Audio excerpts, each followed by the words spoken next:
Selamat datang di channel saya Serangga Gatal. Jangan lupa di subrek, like and share. Mimin doakan semoga kita sehat semua. Oke, kita mulai. Sayangnya, 07. Jantung penjahit itu berkedut, seperti ditusuk oleh pisau dingin. Dalam beberapa tahun terakhir, dia menghabiskan seluruh hidupnya dan mencurahkan semua sumber dayanya untuk akhirnya menyempurnakan 9 dewa dan penjaga tersembunyi, yang dia anggap sebagai kartu truf di bagian bawah kotak. Tapi sekarang, kartu trufnya tidak hanya terbongkar, tapi juga rusak, yang membuat penjahit tidak marah. Apa itu kartu Hall? Intinya musuh tidak boleh tahu. Tapi begitu kartu Hall terungkap, ia ditakdirkan untuk kehilangan ancamannya. Ini adalah bagian penjahit yang paling menyusahkan. Butuh waktu lama bagi penjahit untuk sedikit tenang. Setelah kejadian ini, penonton ditakdirkan untuk menguasai metode datang ke tempat tersembunyi. Akankah dia kembali? Penjahit itu mengerutkan kening. Dia punya firasat bahwa penonton tidak boleh kembali. Setelah bertengkar satu sama lain selama bertahun-tahun, bagaimana mungkin penjahit tidak memahami temperamen tuannya? Tapi penjahit tidak pernah berani bertaruh. Dia lebih tahu bahwa penonton juga memahami temperamennya, dan semakin dia memprediksi, semakin besar kemungkinan penonton sudah menebaknya. Jika penonton tiba-tiba membunuhnya, dia tidak akan menyembunyikan apapun.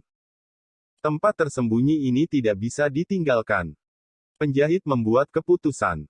Namun, perseteruan ini tidak boleh berakhir di situ. Lain kali aku akan memutuskan hubungan denganmu. Bahkan jika saya tidak menggunakan cara konspirasi apapun, bahkan jika saya tidak menggunakan pisau untuk membunuh orang, saya akan menunjukkan kepada Anda cara saya yang sebenarnya.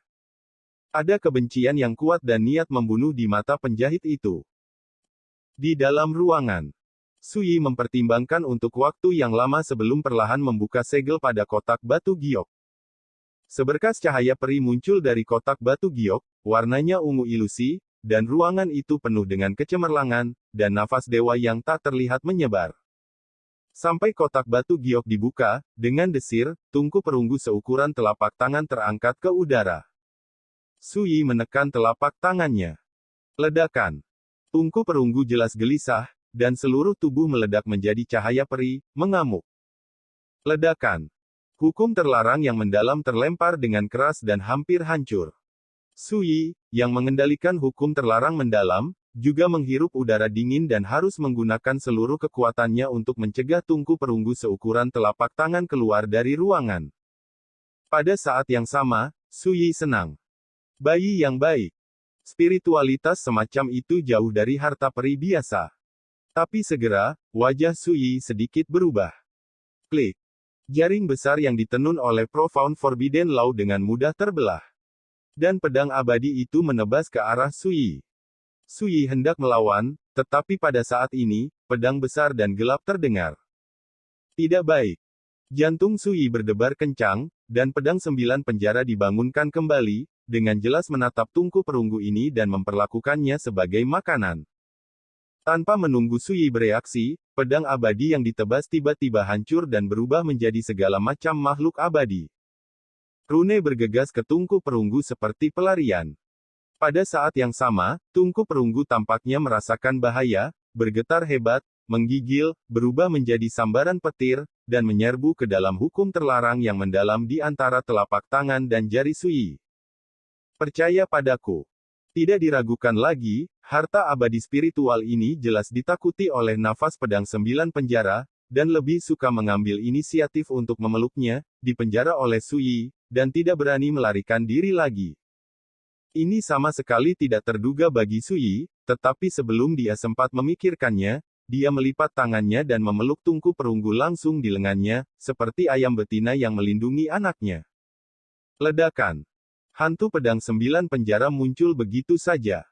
Sui dengan jelas merasakan bahwa tungku perunggu di lengannya bergetar hebat, seperti kelinci putih kecil yang ditatap oleh serigala besar yang jahat, begitu tak berdaya, putus asa, dan menyedihkan.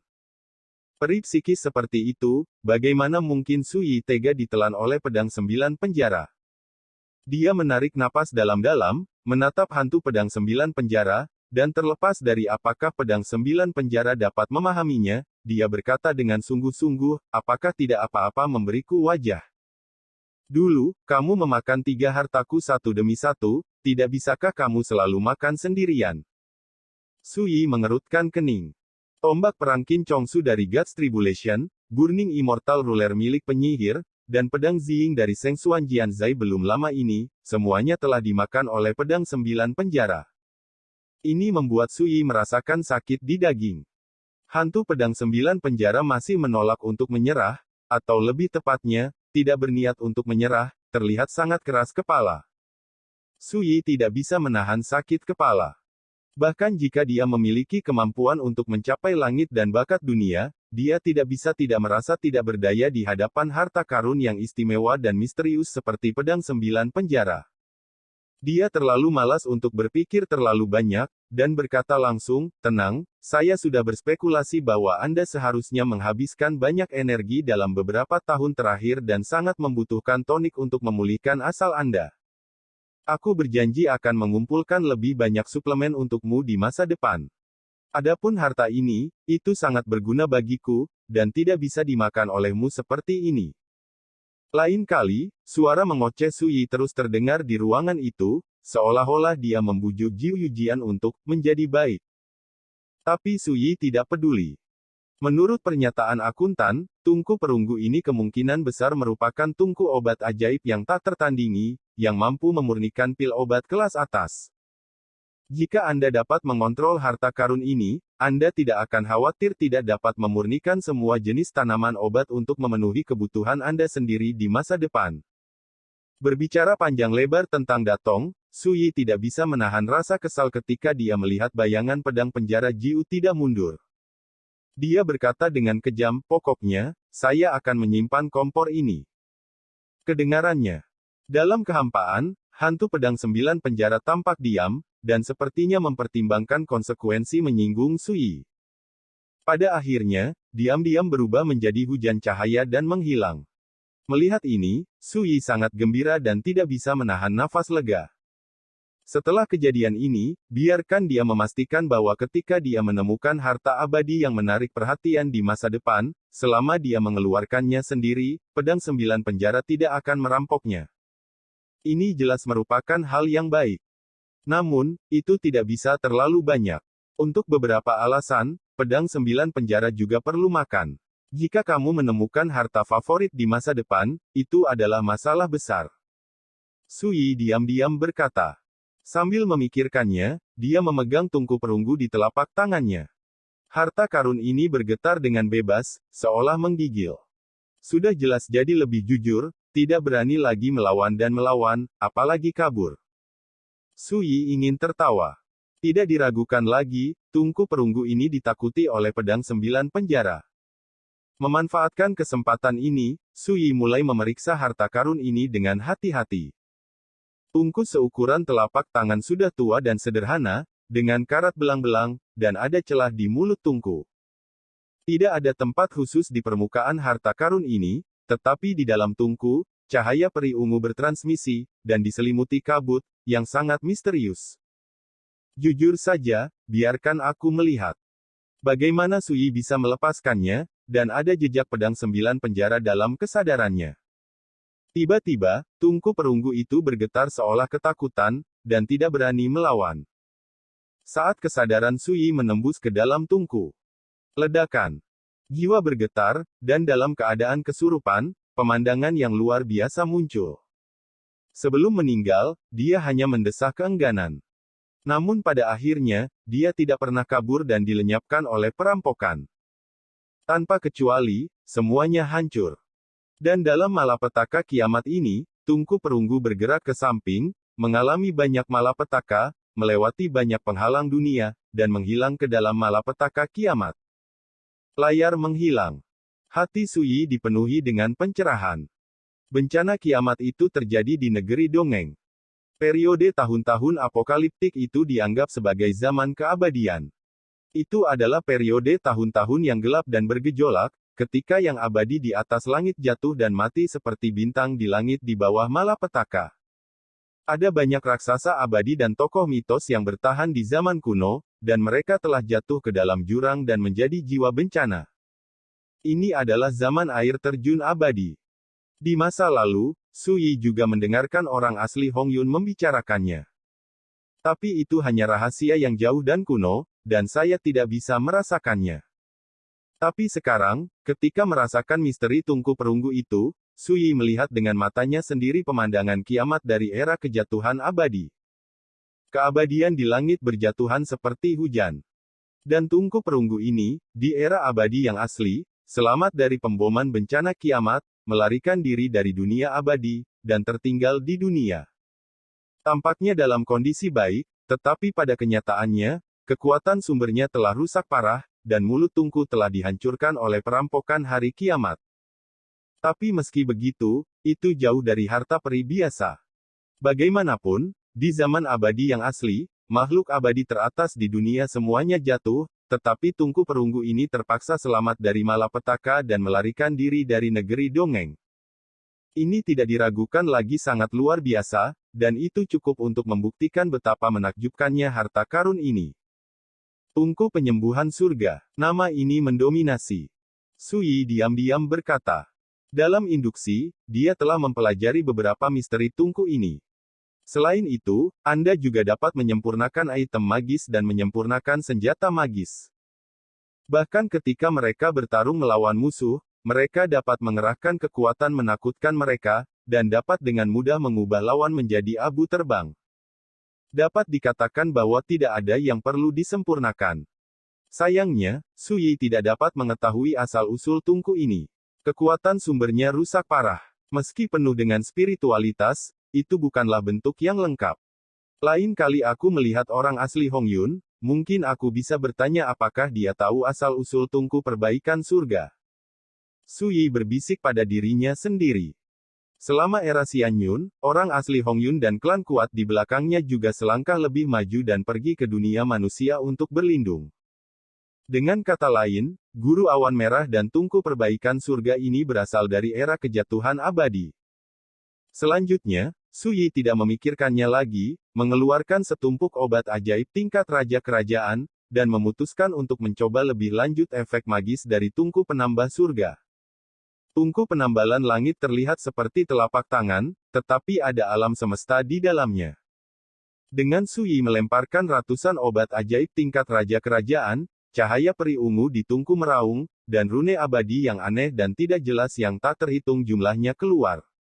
Dalam sekejap mata, ratusan obat ajaib meleleh. Aroma obat tercium ke arahku. Semangat Su Yi disegarkan, dan dia melihat bahwa 9 ramuan telah muncul di tungku perbaikan langit, sebening kristal dan bercahaya. Suara mendesing.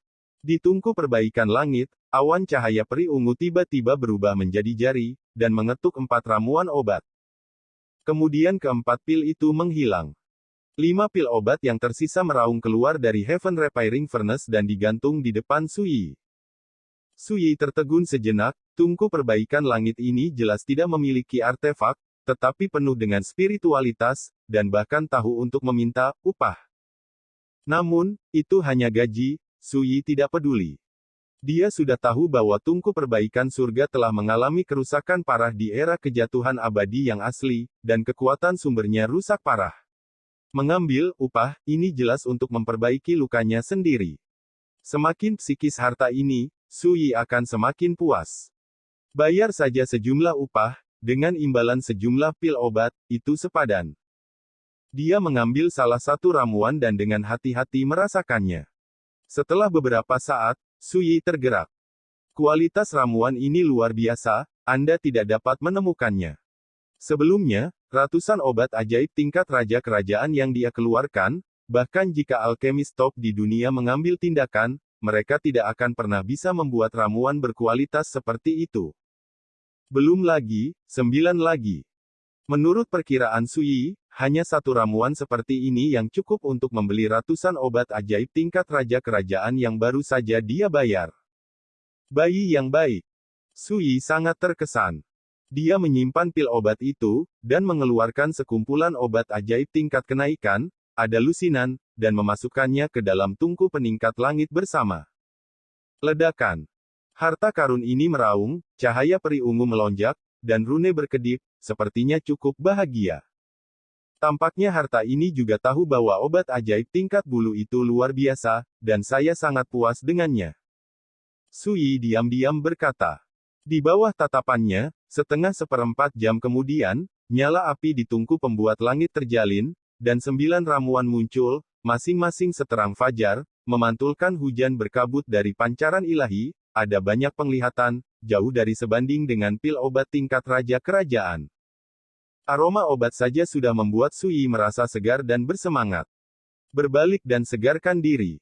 Kali ini, cahaya ungu di tungku berubah menjadi jari, dan mengklik 4 ramuan. Tapi segera, jari ini ragu-ragu sejenak, dan akhirnya hanya mengambil 3, dan 6 sisanya tersapu keluar dari tungku dan muncul di depan Sui. Mata Sui aneh. Pil yang dia serahkan adalah biaya tunjangan untuk dirinya sendiri. Tanpa sadar, sebuah gambar muncul di benaknya, Tungku Tian Buying membuang ramuan seperti seorang paman, dan berkata, hadiah. Memikirkan hal ini, Sui tertawa terbahak-bahak, menggelengkan kepalanya, dan mengambil obat mujarab dan melihatnya. Setelah beberapa saat, dia tersentak. Pada saat ini, Sui tidak bisa tidak terkejut dan menyadari betapa harta peri yang menantang surga tungku perbaikan langit ini. Ini seperti sapi, dia makan rumput, tapi memeras susunya. Yang disebut transformasi korupsi menjadi sihir, biarlah. Sayangnya, saya tidak memiliki ramuan di tangan saya, jika tidak, saya tidak tahu apakah saya dapat memperbaiki ramuan dengan kualitas terbaik. Sui diam-diam berkata. Tanpa penundaan lebih lanjut, Sui memutuskan untuk melanjutkan alkimia. Seperti pertempuran di Zixiaotai, dia membunuh ratusan keberadaan alam Ascension dan mengumpulkan trofi astronomi. Seperti pertempuran Jinxia Sensan, properti klan Yun kuno, seperti penguasa langit berbintang, dievakuasi dan diisi dengan 16 harta. Selain itu, di masa lalu, jarahan yang dikumpulkan setelah berbagai pertempuran, besar dan kecil, ditambahkan bersama, sehingga Sui dapat digambarkan sebagai langit yang penuh energi. Belum lagi, besok, akuntan si Hailu akan mengirimkan harta setingkat bulu yang paling berharga. Di masa lalu, Sui lebih dari sekali mengkhawatirkan sumber daya kultivasi. Tapi sekarang, saya khawatir tentang bagaimana memanfaatkan sepenuhnya semua harta. Tapi sekarang, dengan tungku penambalan langit, semuanya tidak lagi menjadi masalah. Bagi Sui, sejak memasuki alam gua, sumber daya kultivasi di tingkat raja kerajaan tidak lagi berguna. Latar belakangnya terlalu kuat dan menakutkan. Bahkan jika itu adalah ramuan tingkat raja dunia yang disempurnakan oleh Heaven Repairing Furnace, itu tidak akan banyak berguna bagi kultivasi Sui. Namun, Sui tidak akan menyia-nyiakannya. Dia telah lama merencanakan untuk memberikan ramuan tingkat raja dunia yang disempurnakan oleh Heaven Patching Furnace kepada kerabat dan teman-temannya. Misalnya, Lao Wei, Xiao Weizi, Kong Zhao, Meng Changyun, Del. Hanya ramuan tingkat bulu yang benar-benar dibutuhkan Sui. Sayangnya, meskipun keluarganya kaya, 90% dari mereka adalah sumber daya kultivasi tingkat raja dunia, dan hanya 10% yang merupakan harta tingkat bulu. Tentu saja, hanya 10% yang cukup untuk membuat para penganut Tao kuno di dunia iri. Lagi pula, jumlahnya sangat besar. Tidak ada satupun kegagalan. Munculnya setiap ramuan adalah harta yang langka. Sui merasa nyaman. Terus mengisi, upah, dan tungku perbaikan langit juga senang. 3 hari kemudian. Tuhan dari Tuhan. Biksu Kongzhao datang ke kamar Sui. Di dalam. Suara Sui terdengar. Ketika saya mendorong pintu dan masuk, Biksu Kongzhao tidak masuk. Jangan kaget, aroma obat yang kuat mengalir ke wajahnya seperti kabut, membuat setiap pori di tubuhnya terbuka, dan seluruh tubuhnya berkibar. Apakah kamu alkimia? Biksu Kongzhao terkejut dan melihat Sui duduk bersila, dengan tumpukan botol obat yang diletakkan di depannya. Sui melambaikan jubah lengannya, dan botol pil di seluruh lantai menghilang begitu saja. Kemudian, dia bangkit dan berkata, ada apa denganku? Akuntan tua mengirim setumpuk harta setingkat bulu lagi. Biksu Kongzhao berkata, dan menyerahkan tas penyimpanan. Suyi mengambil tas penyimpanan, lalu mengeluarkan setumpuk pil obat yang baru dibuat dan menyerahkannya kepada Biksu Kongzhao, berikan pada Lao Wei dan Wei San, dan simpan satu untuk dirimu sendiri. Bagikan. Biksu Kongzhao sangat gembira dan segera mengambilnya. Pada saat ini, King Shijian Xianxing datang, tampak sedikit ragu, dan berbisik, "Teman Su, saya punya permintaan yang kejam." Suyi terkejut dan berkata, "Tapi tidak apa-apa untuk berbicara."